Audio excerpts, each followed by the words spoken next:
There was also considerable distress, of course, in Dublin.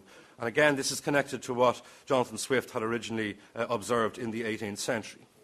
The rhetoric of Swift still echoed in the slums, the tenement slums of Dublin, the most overcrowded slums in Europe at that time.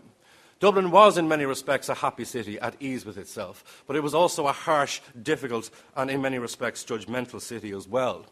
Nobody encapsulated that better than James Connolly, one of the great icons of Labour history in 20th century Ireland. He said Ireland is a country of wonderful character and singularly little justice. And he made reference to the hellish conditions under which the poorer members of Dublin live their lives, and indeed the conditions under which they labour as well. What does the census of 1911 tell us about some of those hellish conditions that were referred to by James Connolly? Well, this is where the real value of the census lies, in trying to recreate ordinary lives as they were lived, in giving us an indication of the appalling poverty and the death rates that existed as well. There was a new question asked of women in the 1911 census. How many children had they had? How many of those children had actually survived? This is where you get some of the greatest distress. In some parts of the inner city, women were losing more than half of the children that were born to them. So whatever about abstract statistics about infant and maternal mortality, what the census does is it allows us to bring those statistics right down to the individual household level. You do get an overall death rate in Dublin in 1911 per 1,000 people of 22.3. In London, it was 15.6. That will give you some indication of how far behind Dublin lagged when it came to the survival of its population. There were 26,000 families living in these tenement slums. 20,000 of those families were living in one-roomed tenements. That was one-third of all families in Dublin in 1911. The decay of Dublin, the decay of those Georgian buildings, the decay of that particular symbol was epitomised by the experience of Henrietta Street. What once had been home to a generation of lawyers, what once had been a very salubrious area of Dublin City, was now where these teeming hordes of impoverished Dublins were living. There was 835 people living in 15 houses in Henrietta Street in Dublin in 1911. I'll give you some indication of the sense of those tenements bursting at the seams as well. There was virtually no economic growth in Dublin in 1911. If you consider the industries traditionally associated with Dublin, in particular the cotton industry, it had collapsed by the 19th century. There was still a textile industry.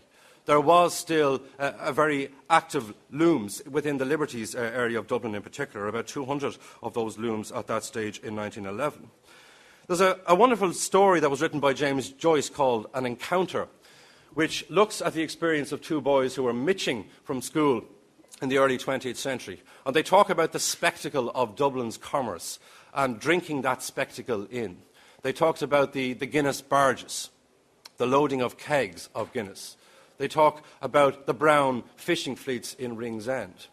And they talk about that general buzz that we associate with the ports and with that area of Dublin that was so important for employment, particularly for adult males at that time.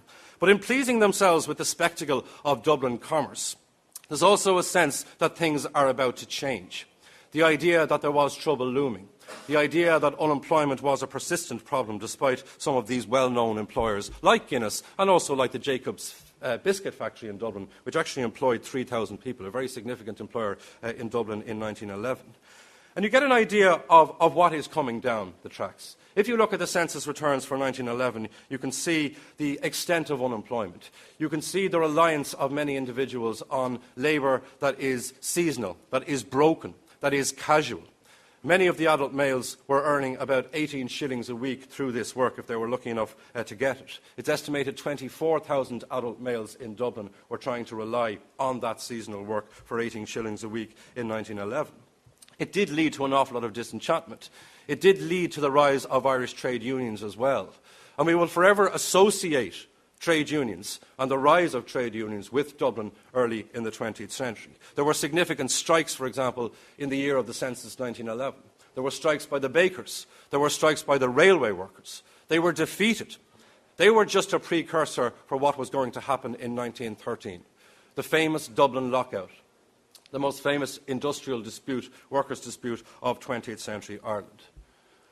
A dispute that's very much associated with another one of these important Dublin characters, James Larkin.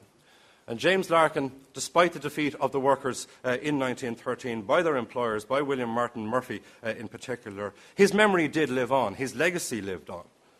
James Larkin changed the way Dublin people and Irish people generally thought about work, about trade unions, about capitalism itself. One of our great poets, Austin Clarke, for example, talks about Larkin's name enduring on Dublin's holiest page, scrawled in a rage by Dublin's poor. We give you a sense of the impact that that particular strike made in 1913.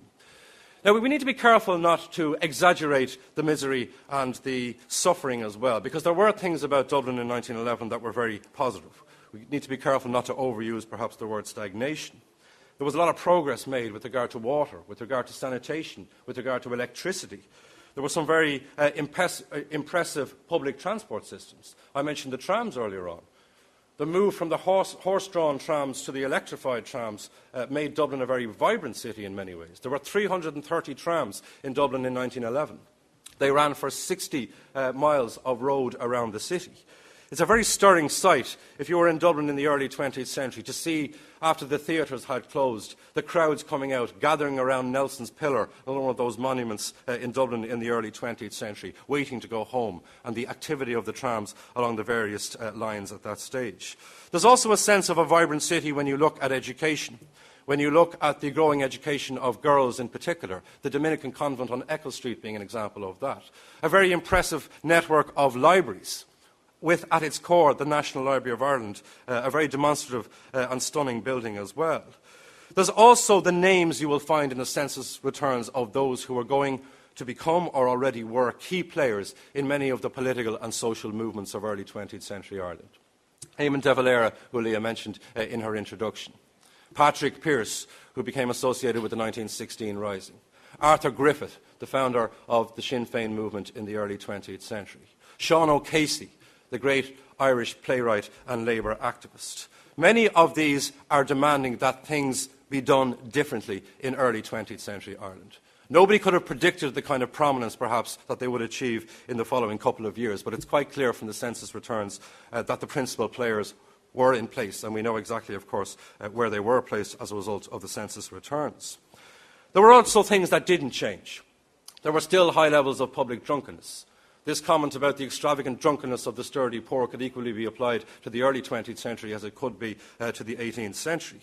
The activities of the Dublin Metropolitan Police were important in that regard. There were 2,500 arrests for public drunkenness in Ireland in 1911. That gives you an indication of some of the continuities and some of the consistencies. There was a thriving prostitution business around the region known as the Monto region, the area of Montgomery Street around inner city Dublin. There were an awful lot of soldiers who were feeding this business, in particular those from the barracks. There were 8 barracks in Dublin in 1911.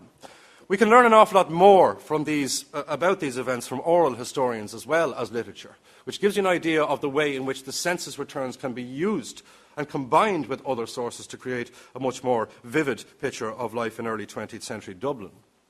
In finishing, I will refer to the writers in particular and Dublin's literary life. I've mentioned Sean O'Casey, I've mentioned Sean O'Faolain. We also had in Dublin in 1911 W.B. Yeats and Lady Gregory, the founders of Ireland's National Theatre, the Abbey Theatre. They were staying in a hotel in Dublin, Nolan's Hotel, on the night of the census in 1911. Unfortunately, James Joyce was gone, had left Ireland by 1911. He actually lived in Trieste at that stage. But no writer has written more brilliantly about a city as Joyce did about Dublin of the early 20th century.